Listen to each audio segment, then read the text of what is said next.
This is a read aloud video of Faster and Farther, Moving with Force. There was a glitch in your Reading A to Z portal for this book, so I'm making a read aloud for you that you can see on YouTube. Faster and Farther, Moving with Force. Our focus question for this book is, why is it important for athletes to understand Newton's laws of motion? So remember this focus question because after we finish reading, you'll be answering this question in a short answer, a few sentences, and you're going to have to use evidence from the text. So you'll be citing some bits that we've read today to help answer the question, why is it important for athletes to understand Newton's laws of motion? Words to know: athletes, farther, force, friction, law of motion, scientists. Table of contents. Go for gold, page 4. Moving fast, page 5. Newton's laws, page 6. Working with water, page 8. Fastball, page 10. Hard hits, page 12. Football forces, page 13. Sports and science, page 15. Glossary, page 16. On the glossary is where you're going to be able to find the definition of these words to know. So you can skip ahead to the end of the chapter if there's a couple words you don't know and you want to look them up before we read them in the story. All right, let's get started. Kate Ledecky swims in a race at the 2012 Summer Olympic Games. Go for gold. Kate Ledecky was just 15 years old. She was swimming in the 2012 Summer Olympic Games in London, England. The Summer Olympics happen every 4 years. The best athletes from around the world come together to play sports and race against one another. Katie was racing against 7 other women. They had all been in many more races than Katie. Did she have a chance to win? The race started. Katie and the others dove into the pool. Katie swam fast and quickly took the lead. The crowd yelled loudly. Katie's arms and legs moved faster and faster, and her lead grew larger. She finished the race in first place. Katie had won an Olympic gold medal. Moving fast. Many people were surprised by Katie's win. How could she swim so fast? Force, or push and pull, and motion or movement were the answers. Katie's arms and legs had a lot of force. Her motion through the water gave her the win. More medals for Katie. Katie's first Olympic gold medal wasn't her last. In 2016, she won 4 more Olympic gold medals. She also holds 14 world records. Katie holds up a gold medal she won at the 2016 Olympics. All sports are filled with motion and forces. Strong forces and quick movements are part of what makes sports so much fun. That's why many people watch and play sports.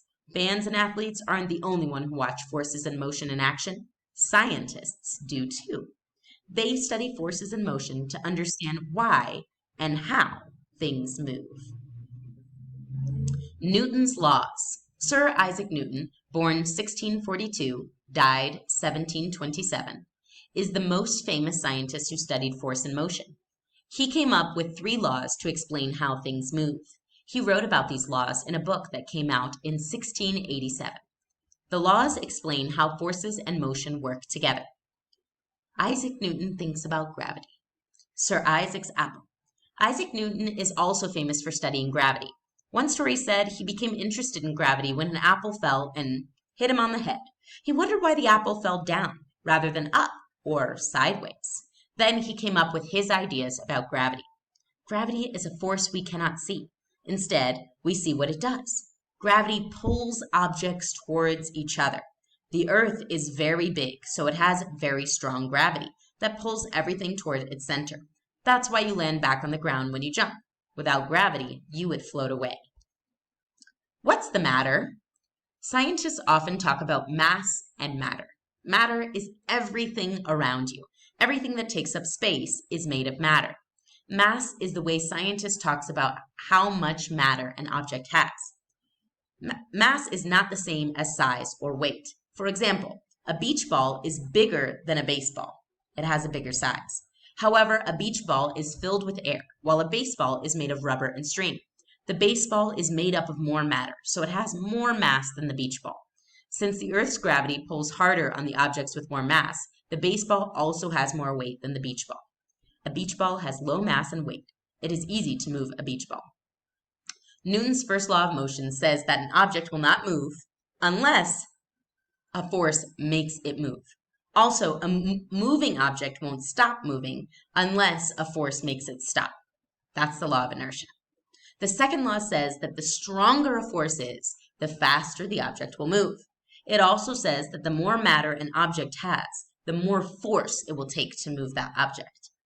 The third law says that anytime there is a force, another force pushes back with the same amount of strength. Now let's see these forces in action in sports. Working with water. Most athletes understand how forces in motion work in their sports. Think about Kate Ledecky. All three laws of motion work together to explain how she can swim so fast. When a race starts, swimmers stand still at the edge of the pool. To move, they need to push off with their legs. They use force to start moving, and they will keep moving that way unless a force changes their motion. That's Newton's first law of motion at work. Right away, forces are pushing back against the swimmers. Friction is the force that happens when two objects slide against each other. The objects pull on each other and slow down movement. Water creates friction for the swimmers and slows them down. Swimmers wear tight, smooth swimsuits and caps to fight against the force of the water. More importantly, they use their arms and legs. The more force they use to move their arms and legs while swimming, the faster they can move. That's the second law. The third law of motion is also at work to help the swimmers move through the water. There are different strokes or ways to move the arms and legs in swimming. All these strokes push water down and behind the swimmer. That means the water pushes up and ahead. It pushes with the same amount of force the swimmer used. The stronger the swimmer's force, the stronger the water pushes back. The force of the water is what moves the swimmer along. In this diagram, we see swimmer pushes the water down and back. Water pushes the swimmer up and ahead. Newton's third law is at work when a swimmer moves through the water. If water did not push back on the swimmer would not move. Fastball. Detroit Tigers pitcher Jeremy Bonderman throws a ball at 135 kilometers per hour or 84 miles per hour. Kate Ledecky knows the harder she swims, the faster she will move. The same kind of thing happens in baseball. Both pitchers and hitters need a lot of force to make the ball move through the air. That's the first law of motion in action. Most great baseball pitchers can throw balls as fast as 145 kilometers per hour or 90 miles per hour. Of course, every pitch isn't exactly that fast. Some are faster and some are slower. Newton's second law says that these differences have to do with either the force of the throw or the mass of the ball.